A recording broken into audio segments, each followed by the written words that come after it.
Hey everybody, Scoutcraft here again. Today we're over at the Frank Brush Barn, and this is where we have our meetings for the Long Island Antique Tool Collector Society. And I'll tell you a little bit more about it later, but let's take a look around the grounds first before these guys get set up. Now you can see here the beautiful grounds behind me. The barn was built in the late 1800s, and they use it for community events and whatnot. But one of my favorite parts when I come here is seeing the lawnmower, the active lawnmowers that they have going in the background here. You can see they have they, I guess, rent out sheep to keep the lawn trim. Now the best part about these lawnmowers is they don't require any fuel, and thus they don't require any fuel stabilizer or whatnot, changing out and running engines and whatnot. They're very quiet, and they seem to enjoy their work.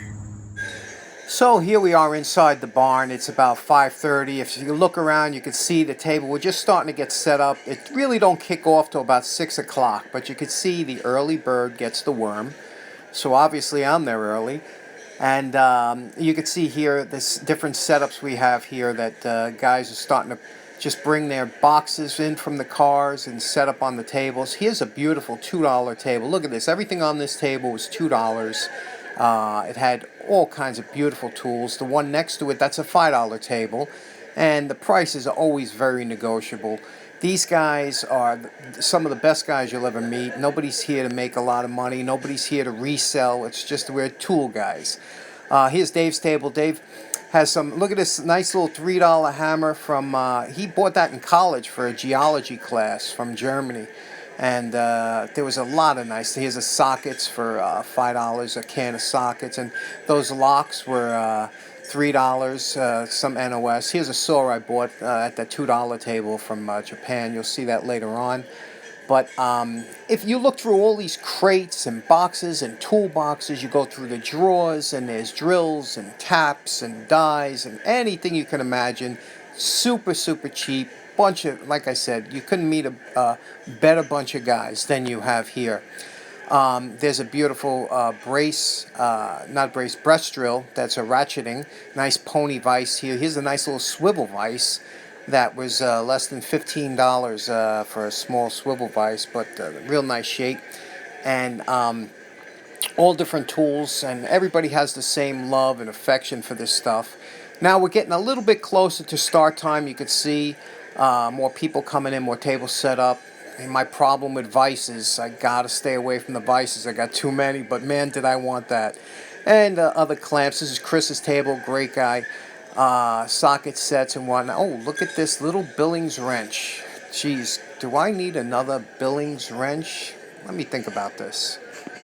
Now, sometimes what's interesting is you'll see the back. Somebody was just set up a table, and they'll put a jar that says $1 each, like this. See?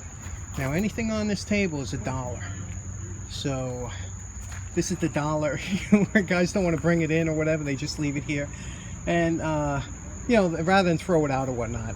How nice is that, huh? $1. You can get this nice, you know, these grinding wheels, the mechanical grinding wheel. It's parts or whatever. Or look at this wrench here. You ever see one of these? That, you know, these spring wrenches? $1. Crazy, right?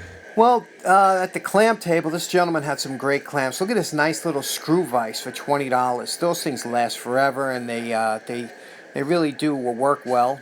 Look at these clamps, huh? Are these heavy duty or what? $10 each. You'll be seeing them again. This guy always has great stuff at his table. See this box of clamps? $6 each for any clamp in there. He had a huge box last time. All high quality stuff. And again, you know, you buy multiples, you get a good deal.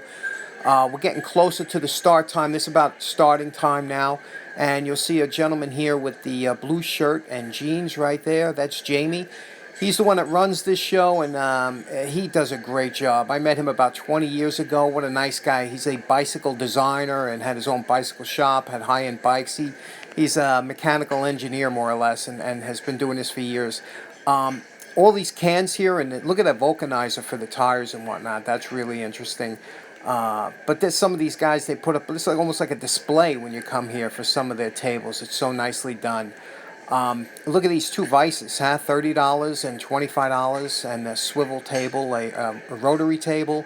All good prices. This guy here had some really nice stuff. Halfway through the show, everything is going great. Everything looks good. I met up with a good buddy of mine, Steve. Steve's also a viewer of the channel. Steve, say hello. Hey, everybody. So you got to see what Steve is really into this, and you got to see some of the great stuff Steve's did and has.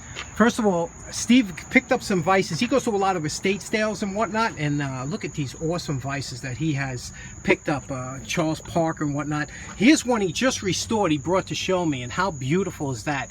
That's like a late 40s, early 50s craftsman, and he redid this whole thing, and just what a beautiful job on that, huh? And it's red. And look at the other tools. He was just seeing some of the tools that he saw and picked up at estate sales, and just great stuff. And look at his bolt cutters. He just dropped off as a gift to the channel. Look at these 4-foot long bolt cutters. We're gonna have a blast doing these things, but always nice and always good to see everybody having a good time with the channel. So let's get back inside. Okay, we're back inside, and we're looking around, and look what Steve just picked up. This beautiful, about a ton and a half chain hoist, antique chain hoist, and it's not chipped or anything. Really nice. So we're going to put that in his car. Well, it's 8:15. As you can see, everybody's gone. Me and Steve, we closed the place down. What a great time we had, and I'll have to show you all the stuff that I picked up. Steve got some good stuff too, but let me show you what I picked up. The first item we picked up was this nice bow saw. It's very early, and this type has the spinning blade that you could turn 90 degrees. It has a 3-foot blade. It's a large saw, very lightweight, very well made, good wood. And I picked that up for $15. And this is the beautiful bolt cutters that Steve was generous enough to donate to the channel. Look at this. Look at the size of this. Now, this is big. When I tell you it's big, it's 4 feet long almost, and it's a HK Porter. And you see it says left and right, made by HK Porter Incorporated. They have the initials into the handles.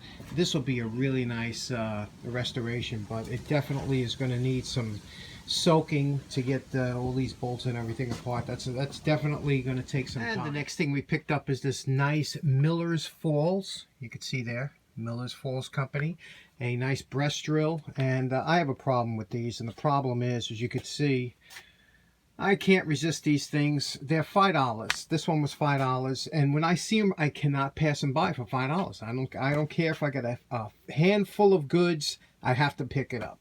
So this will be another restoration. It's beautiful, and it's got the handles. Next thing we picked up were these nice 2 Cincinnati clamps. These are 540. You can see 540 models. What's interesting is these are close, but there's I love the differences, the little nuances that you could see. You could see the circle H here, so they were both designed by Hargrave. But if you look closely here, you could see that the castings, the Made in USA, the font is larger than it is here. The Pearlitic the font is larger on this one. Even though they look to be almost the same size, there are subtle differences. That's what I love about when you're collecting tools. You can see different castings. This one here has initials PM. Now I don't know if that's that was casted in or it was somebody's owned it. We got to do some measurements. Really interesting. We'll do a restoration on these. These were $2 Then I got these two. See, these got to be some of the most heavy-duty clamps I've ever seen. Look at the construction of these. These are SME clamps, and the model number is RA218s. These are just monster clamps. I mean, the weight on these alone and the construction with like the I-beam construction, really interesting. We'll do a restoration and find out more history on these things. These were $10 each. These was little odds and ends. Again, this one here was a $2 NOS Shiro, made in Japan. It was a folding saw, and the steel is very interesting on these things, but this is that early Japan before they really had their quality control down pat. Nice pair of Crowder slip joint pliers. Again, 50 cents for a Craftsman screwdriver. A $2 twist drill, but this one here, I've never seen one. This is a cute little thing, huh? Real small, works real nice. And then I got the couple padlocks. These were $3 for the 3 of them, and again, they're never used. Now, these were, I guess, $1 each, but let me tell you, if you're looking for an investment in tools, putty knives have gone out of control as far as these older style with the nice, very dense handles. Usually it sometimes had rosewood, things like that. These putty knives or spackle knives, whatever you want to call them, they have gone crazy in price. Check it out on eBay. These things run $15, $20 each. It's insane. So when you see these at a garage sale, this is an investment. Pick them up and throw them in a box. Next, you'll get a kick out of this. I picked this up because I'm going to be doing a video on the history of oil cans and stuff. But this is an empty motor oil can, and this was like $3, and this was also $3. But this is full. And where can you get a can of SAE 20 weight motor oil for $3, a full can? But here's another thing that I look for. People think I'm buying it for the cans. I'm not. I'm buying it because this is a full can of pre-wax cleaner, which is like a compound, a polishing compound. And this stuff is still good. And you can see it's full. So I use the stuff, you know. Forget about the cans. The cans are nice, but that's a bonus. Next item was this cute little milling vise. It's adjustable, and these things are great. This one was $20. The only thing wrong is that the nut isn't original, this one, but everything else is nice. The jaws aren't messed up, and I'll do a video on these. These things, you have to have one of these. It's so handy to have. But nice little vise. And lastly, we picked up this. You know, I was going to pick it up, I guess, when you see me hold it. This Billings bicycle wrench, and this was $10. And what's interesting about this one, I was telling you, it comes in 3 finishes. It came in a black, a polished steel, and a nickel plated. This is the painted surface, and you can see when they were painting, they didn't have to worry about the grinds as much because it was a little bit rougher grind, but they were a little bit cheaper. Definitely not as attractive looking, and but this is the best Billings wrench I've ever come across as far as shape-wise. It is pristine. The jaws are perfect, never been used, never been torqued on. So we'll see what we're going to do with this. The only problem is a little bit of rust here or whatever, but not an attractive wrench at all compared to the other finishes. But anyway, thanks very much for tuning in. Special thanks to Steve for showing up and bringing the beautiful bolt cutters, and I hope you enjoyed the video. Thanks very much. Take care. Bye-bye.